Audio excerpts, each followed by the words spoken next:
In moments of fear, despair, and crisis, disappointments, we can easily fall short of our best, my dear friends.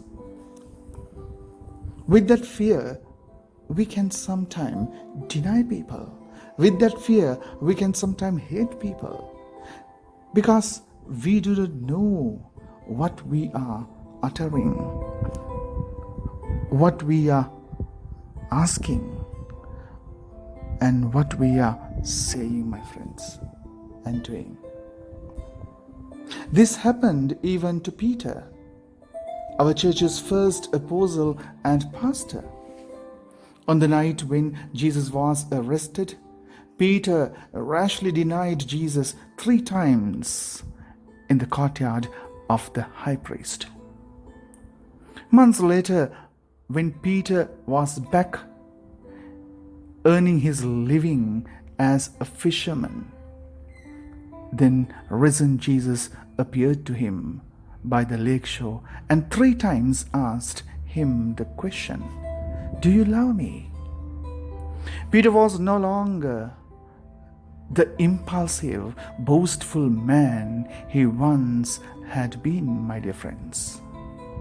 For after his denial during the passion, he really tasted a flood of remorse. He had returned to the work he knew best, sobered by failure to get on with his life, now with more awareness of his limits.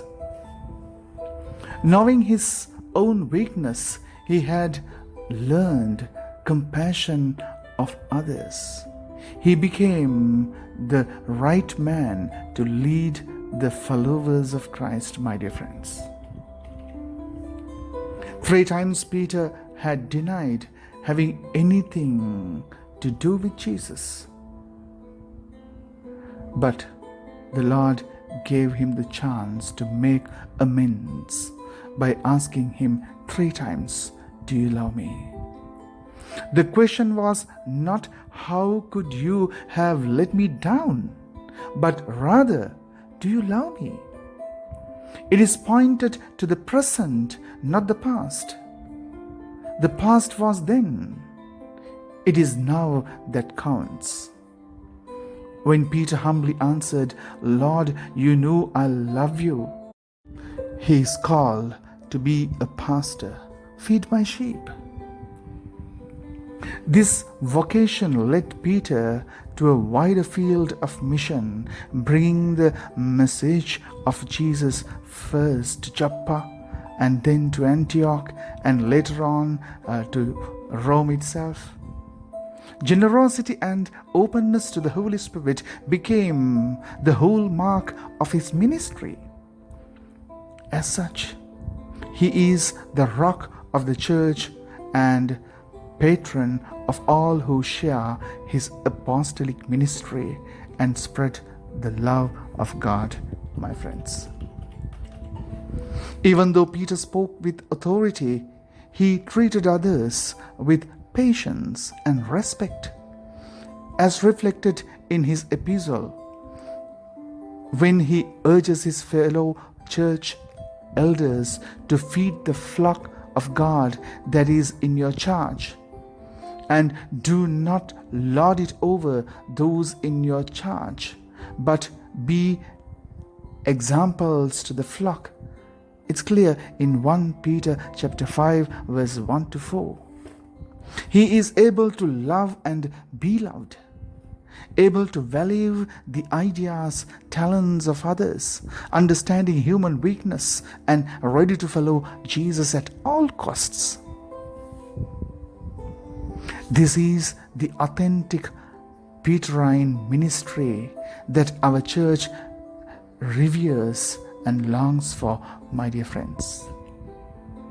Jesus signaled him out and sent him to feed his sheep. Peter the fisherman was to be the iconic chief pastor of the church, my friends. The risen Lord asks us the same question he asked Peter. Do you love me? It is not an accusation, but an outreach of friendship. No matter how we may have let him down, as we come to Holy Communion, that question is addressed to us again. It is our privilege to reply as Peter did and renew our personal loyalty to the Lord, my dear friends. Amen. God bless you. Have a nice day.